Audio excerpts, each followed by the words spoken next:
The radio on Sunday morning is starting. With it recording? I'm recording. He's about ready to talk anyway, sorry. Wake up, night. I have your attention, please.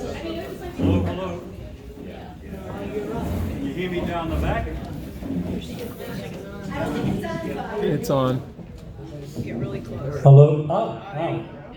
Big difference. Yes, we had some new speakers put in yesterday, so that's really pretty effective. I'd like to welcome all of you to this second event in our Mincetti Speaker Series, and we'll begin with a word of prayer, keeping in mind particularly the theme of this afternoon's presentation, which is about the work of honouring human life from conception onwards. In the name of the Father, and of the Son, and of the Holy Spirit. Amen. Our Heavenly Father, we thank you for bringing us together this afternoon to reflect upon particularly the gift of life. We find ourselves now at this moment in a time of a critical epidemic. We're reminded then of the fragility of our own lives. But particularly we think of the fragility of life in the womb, and the fact that this is menaced not so much by natural diseases, but by a lack of respect and reverence for the life that you have given us. We thank you for all those in our community here in the state of Missouri, particularly our two speakers this afternoon, and all those who have worked so hard over the years to make Missouri, our beloved state, a really pro-life state. We know there are many challenges, difficulties ahead of this road, but we trust in your guidance and strength, and ask you to bless all of us here, all of those in our state of Missouri, and particularly all those who are awaiting birth in the sanctuary of the womb. Hail Mary, full of grace, the Lord is with thee. Blessed art thou among women, and blessed is the fruit of thy womb, Jesus. Holy Mary, Mother of God, pray for us sinners, now and at the hour of our death. Amen. Our Lady of Victories, Saint Stephen of Hungary, Saint Joseph, in the name of the Father, and of the Son, and of the Holy Spirit. Amen. As you know, this event has been sponsored again by our good friends of the Cardinal Mincetti Foundation. I'd like to invite now the President, Liza Forshaw, to come have a word and introduce our two speakers this afternoon. Thank you, Liza.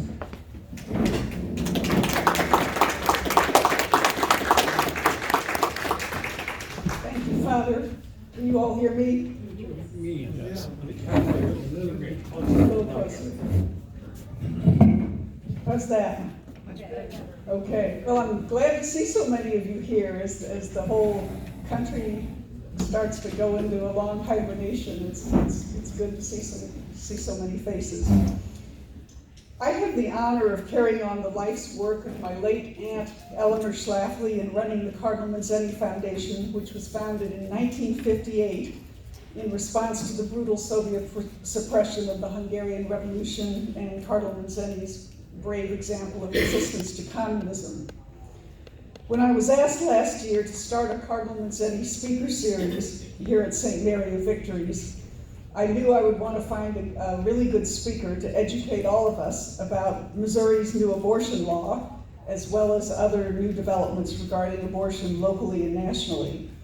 Then at our first speaker event last October, I happened to run into Pam Fichter, whom I had admired from afar for many years as one of Missouri's premier pro-life leaders. It turns out she's a regular here at St. Mary of Victories, which I didn't know. So I asked her if she might be interested in doing a presentation for our speaker series. She said yes, and told me that Jim Cole also attends Mass here and might be interested in participating. Jim is equally renowned among pro-life Missourians. So what a happy coincidence that the two very best speakers I can imagine for our topic today are active members of this church. Consider yourselves lucky. Pam and Jim are both longtime, supremely dedicated volunteer leaders for Missouri Right to Life. Pam Tony served as president of the organization for 11 years, among other pro-life roles. Jim is a Harvard-trained lawyer in private practice who has generously volunteered his legal services for Missouri Right to Life for 25 years. There is no better defender of unborn children in Missouri than our speakers today. It is my great pleasure and privilege to turn the floor over to Pam Fichter and Jim Cole for a joint presentation on Missouri, the Show Me Life State.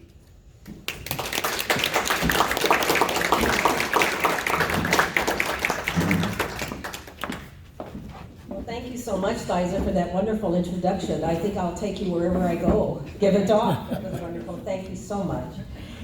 Thanks to everyone for being here today, and I want to thank the members of the Mincindy Foundation, St. Mary Victories, and Father Harrison for inviting us to be here today. It's always an honor and a privilege to speak on this issue.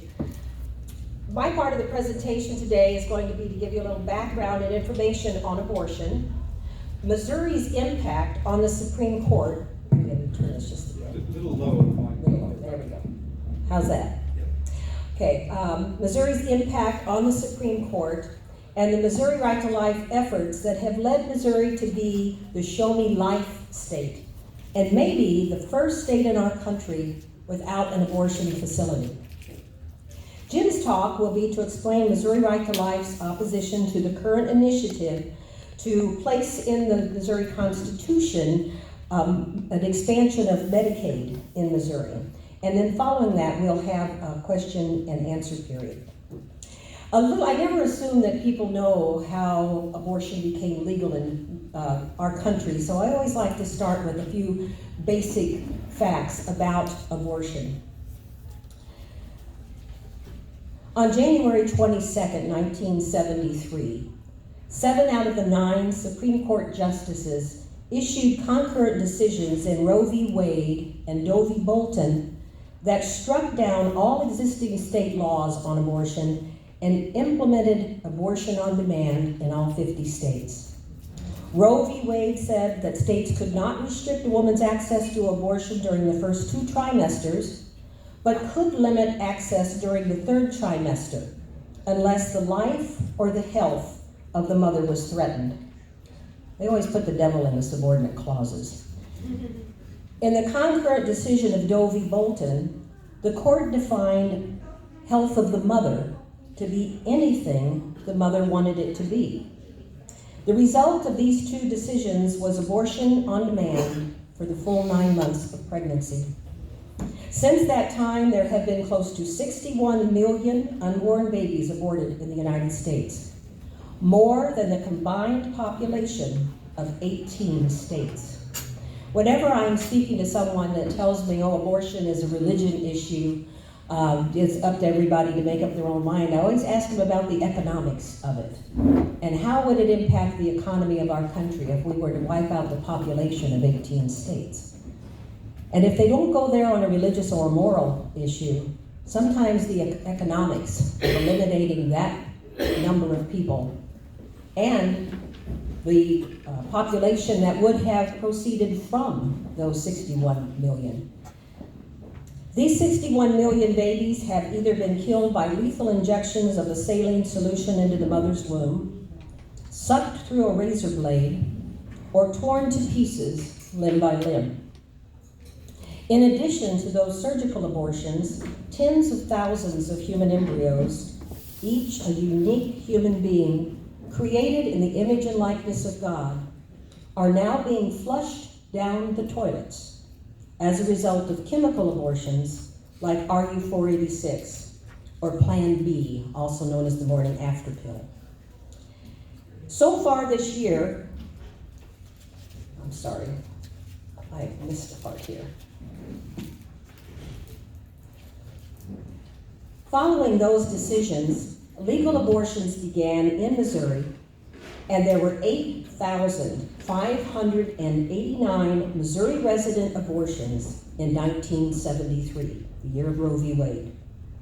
Those numbers increased sharply every following year and reached an all-time high in 1980 with 21,671 resident abortions, and there were 12 surgical abortion clinics in Missouri at that time.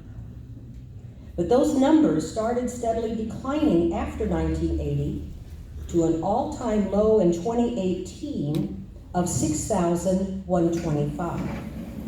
But that all-time low is even improved on with the 2019 numbers. We don't have the final numbers yet, but the preliminary numbers through mid-November are 1,354.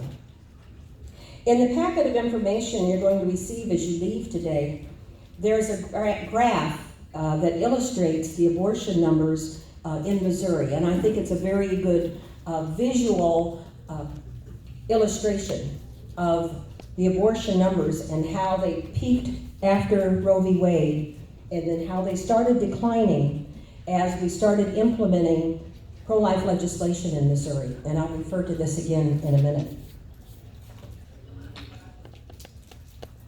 So far this year, there were 9 abortions at Planned Parenthood in January and 3 in February. That's incredible. Now, each of those 9 lives is a tragedy, and even one abortion is too many. Then when you look at the impact that we've had in Missouri over the actions of multiple groups, that 9 is just an incredibly positive movement from the 1,600 that we had in 2018. And the very good news is that there is only one remaining abortion clinic in Missouri, the Planned Parenthood facility at Forest Park and Boyle, and we feel that that clinic is very likely to close soon. Unfortunately, many of those mothers are now going to the mega abortion clinic in Fairview Heights, as those numbers at that clinic are increasing every month. But how has it happened? What has Missouri done to become the Show Me Life state? As in any war, there are many ways to fight. We now have 74 pregnancy resource centers in Missouri, as well as 19 maternity homes, providing life choices for mothers in crisis pregnancies. We have Birthright, Our Lady's Inn, and Thrive, and several other programs just in our St. Louis area. There are sidewalk counselors with Defenders of the Unborn, and prayer teams that are outside of the abortion clinic, both here and now in Fairview Heights, with the Coalition for Life and 40 Days for Life. These organizations are playing an important role in helping individual women at the very door of the abortion clinic, and also being a prayerful witness for life for both the mothers and the people that work at those clinics. At Missouri Right to Life, we are committed to 3 areas: education, legislation, and grassroots activation. Part of our legislative efforts, we also have a political action committee to make sure that we have the right people in the right places to enact life-saving legislation. I'm only going to have time to talk about one of those areas today, and that is the impact of pro-life legislation and the impact it's had on saving lives in Missouri. Good pro-life legislation protects every unborn child and every expectant mother. Missouri legislation has also had an impact, not just in Missouri, but nationally. Several Supreme Court decisions came as a result of pro-life legislation in Missouri, especially with the decisions in 1976 of Planned Parenthood versus Danforth, and most especially the 1986 decision in Webster versus Reproductive Health. While there were some disappointments, and of course we didn't get everything we wanted in those decisions, there were some very good things that came out of those decisions. They allowed states to enact certain restrictions on abortion if they did not cause, in the court's language, an undue burden. So they also decided that the state has an interest in preserving fetal life. According to National Right to Life, Missouri's legislation and the decision in Webster opened the door to the vast number of restrictive legislation that has since exploded across the country, closing abortion clinics and saving lives, and is a key factor in the closing of all but one abortion clinic in Missouri. Missouri also played a role in the 2007 Gonzalez versus Carhart decision by the Supreme Court, which upheld the federal ban on partial birth abortion. After striking down a previous attempt It was the language of Missouri's partial birth abortion ban that was used in the federal legislation that was ultimately successful in banning this gruesome procedure. And our next speaker was very, very involved with the writing of that language. What other legislation has Missouri passed that has had an impact on abortion numbers? Well, there have been over 52 pro-life laws passed in Missouri. And those are listed on the graph that'll be in the packet, and I can't read them all. But there are very few abortion laws in any other state that we don't have in Missouri. And Missouri's been very successful, I think, under the guidance of our legal counsel, to enact laws with language that isn't thrown out by the courts, that is ultimately upheld. So we've had, and I want to give the Holy Spirit credit too, because I know that none of this would be possible if we weren't guided always by the Holy Spirit. But with Jim's guidance and with the support of pro-life legislators, Missouri has enacted more pro-life laws, and I don't think any other state has any more pro-life laws than we have. So there's two things in your packet that will show you the pro-life successes in Missouri. And there's the graph that has them listed, but also we have another sheet that has all of the legislative successes from 2018 and 2019, as well as highlights of previous year's successes and future legislative goals. So this will give you a real good record of the success that we've had in Missouri in saving lives through legislation. I'd like to highlight just a couple of these laws which have served as the proverbial straw that is breaking the back of Planned Parenthood now. The 2017 Senate Bill 5 has been very key in the potential closing of the abortion clinic in St. Louis. That bill required abortion facilities to have emergency plans on file with the Department of Health at all times, to file complication reports from chemical abortions, and to have unannounced on-site inspections by the Department of Health. I was kind of shocked to learn that the surgical abortion clinic in St. Louis was being inspected with what they called phone inspections. Basically, they had somebody from the Department of Health would call over at Planned Parenthood and say, everything going okay? Oh, sure, we're fine here. Okay, we'll check that box. It was just an outrageous lack of oversight. And again, elections matter, and getting the right people in the right places and having Department of Health heads now that are fully committed to enforcing Missouri laws is making a great difference. In 2019, the Missouri legislature passed the Missouri Stands with the Unborn Act, which is the biggest and most comprehensive pro-life bill in American history. Now, many parts of that bill have been what they call enjoined, a legal term which means the judge has thrown them out, by a Kansas City judge. But his decision is being appealed and is scheduled to be heard by the 8th Circuit Court next month. And we really think we're going to be successful in upholding many parts of that bill. A key component that was not enjoined by the court is known as the trigger bill. As states prepare for the potential overturning of Roe v. Wade, the states are putting in their own state constitutions and in their state laws either a right to abortion or a ban on abortion. And we saw what happened in New York, where they put in their state constitution a right to abortion and even a right to allow a child born alive to die. This was also in Virginia, and I believe it is passed in Kansas. And I know at the National Right to Life Convention the last couple of years, they've talked about the need for states to be aware that Roe v. Wade doesn't, the overturning Roe v. Wade doesn't end abortion, it just kicks it back to the states. So this trigger bill, this trigger component in the bill last year says that if and when Roe v. Wade is overturned, abortion will be illegal in Missouri. It's been through a total, yes.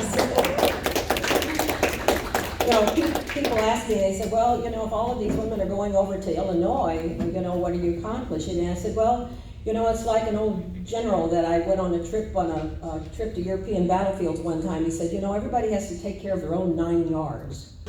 If everybody took care of their own 9 yards, then you're going to win the battle. So Missouri's taking care of itself. And we're certainly going to do all we can to help Illinois and to be a model for all of the other states to show them how they can end abortion in their states as well. It takes a long time and a lot of work and a lot of praying. It's been through the total commitment and courage and persistence of pro-lifers in Missouri that has brought about these 50-plus legislative victories, largely responsible for the Show Me state becoming the Show Me life state. I suggested to the governor that we change our motto, but he thought that might be too expensive because they've got too much stationery and, inscriptions on monuments and things like that. So what's happening currently? Well, in addition to the appeal of the Kansas City Court's ruling on the 2019 legislation, there is an ongoing issue with a lawsuit of Planned Parenthood versus the Missouri Department of Health and others. As a result of close to 80 ambulances being called to the St. Louis abortion clinic and the dismal result of on-site inspections, the Department of Health has declined to reissue the license for the abortion clinic in St. Louis. Planned Parenthood has followed up with a lawsuit that's been referred, finally after several court hearings, it's been referred to a state commission, and that commission is due to issue a ruling later this month. In the meantime, the abortion clinic is operating without a license, but as you can see from the numbers of abortions there, they're really not doing many abortions there. They're sending people over to the facility in Fairview Heights, and the main abortionist at the St. Louis clinic is now the lead abortionist in Fairview Heights. There's also another Supreme Court decision that's going to impact Missouri. You may have heard about the case from Louisiana that the Supreme Court has agreed to hear. The law that's being challenged is one that requires that an abortionist have practicing privileges at a nearby hospital. This is very similar to the Texas law that was struck down by the court. The difference between then and now is that Justice Anthony Kennedy, who cast the decisive fifth vote in the 2016 Texas case, has retired and been replaced by Trump-appointed Brett Kavanaugh, who has indicated his willingness to undermine or discard the 2016 decision. Missouri also has this in our laws, and our law would be impacted by the court's decision in the Louisiana case. And this case could give us a good idea of how Justice Kavanaugh will rule in other pro-life cases. This case is an especially good example of the impact of pro-life legislation. Very soon after Missouri passed this law, the abortion clinic in Springfield, Missouri closed because their abortionist was one of those that flew around the country performing abortions. He would come in for a day, kill babies, and leave, and had no practicing privileges at a local hospital. And to show you how God's hand is in this, the building that was once the Springfield Abortion Clinic is now the Missouri Baptist Children's Home. So what's the proposed legislation for 2020? We've had people say, well, if this abortion clinic closes, you guys won't have anything to do. Well, it's not like the other side's going to go away. We know that they're going to keep sticking their nose in the door and trying to get back what they've been losing. And they are very determined and very persistent. And those that attended our lobby day this Tuesday will recognize the card that was in your packet. This is a list of all of the pro-life legislation that Missouri Right to Life is supporting this year. And this will also be in the packet of information that will be available to you when you leave today. And I want to highlight just a couple of these. There's a bill, the Born Alive Abortion Survivors Protection Act. Basically, if a child is born alive, that child should be treated as any other patient. It's, to me, outrageous that anybody would even oppose this, but there's opposition to keeping a living child alive, and so it is a necessary effort in Missouri. Also, we have a bill that's going to enact provisions relating to taxation of higher education endowments that provide abortion physician training where there is a connection between abortion facilities and a university. Well, this is especially with Washington University in mind because Washington University is the lead educator for abortionists. 5 of the 7 abortionists that were performing abortions at the Planned Parenthood in St. Louis were Washington medical students. And one of the reasons that their license has been declined is because the Department of Health is asked to interview those doctors, and they have refused to be interviewed by the Department of Health, and Planned Parenthood said they have no power to coerce them to do so, even though they were working for Planned Parenthood at the time. So with WashU's tremendously large endowment, and the fact that they seem to be so committed to training doctors to perform abortions, the legislators thought that this was an appropriate action to perhaps get their attention. There's another bill that prohibits expenditures of public funds for certain purposes relating to abortion, human cloning, and prohibited human research. We basically every year fought for riders in budget bills and other necessary legislation to prevent funding for cloning and embryonic stem cell research. And what this bill would do was to place it in our law so that we didn't have to fight for an annual rider to allow this. We've also, in Missouri, our legislators have been very supportive of funding alternatives to abortion programs and also to provide tax relief for donations to pregnancy resource centers. And that's played a large role in the wonderful pregnancy resource centers and options that we have in Missouri. So encourage you to take this sheet and see what's being proposed. Also, if you are not currently receiving Missouri Right to Life's weekly email update, it is a free email if you just sign up on our website, you'll have all that information in your packet, but at MissouriLife.org, if you sign up, you receive our email, you'll receive a weekly update on legislation activities so that you can follow what's going on with this legislation. Now, we can't hardly talk about pro-life in Missouri without talking a little bit about cloning and embryonic stem cell research. I know many of you will remember the very vicious battle that we had in 2006 on Amendment 2. That was supposed to be the Research and Cures bill. And what the proponents of Amendment 2 were telling people falsely was that Amendment 2 would ban human cloning. And that was basically the language that was on the ballot. But how they got away with that was that in the definition of human cloning that was in the small print of the bill, they defined human cloning to be the implantation in a natural womb of a cloned human embryo. Now that's not the exact language, and I'm going to defer to Jim's memory, but I think it's close. So it allows human cloning as long as that cloned human embryo is not put into a natural womb. You can clone a human embryo and do research on it. You can clone a human embryo and put it in an artificial womb in order to create these embryo farms that some of these researchers envision, but it was not illegal to clone a human embryo. So now we're dealing with this, and ever since the passage of Amendment 2, the pro-cloning folks, the WashU lobbyists and the Stowers Institute and the University of Missouri have been trying to get taxpayer money to fund this research. And I have to say that Missouri Right to Life has been the most stalwart organization and the most involved organization in preventing any of that funding from happening. A couple of examples of how devious these people are, how they want to get the tax money.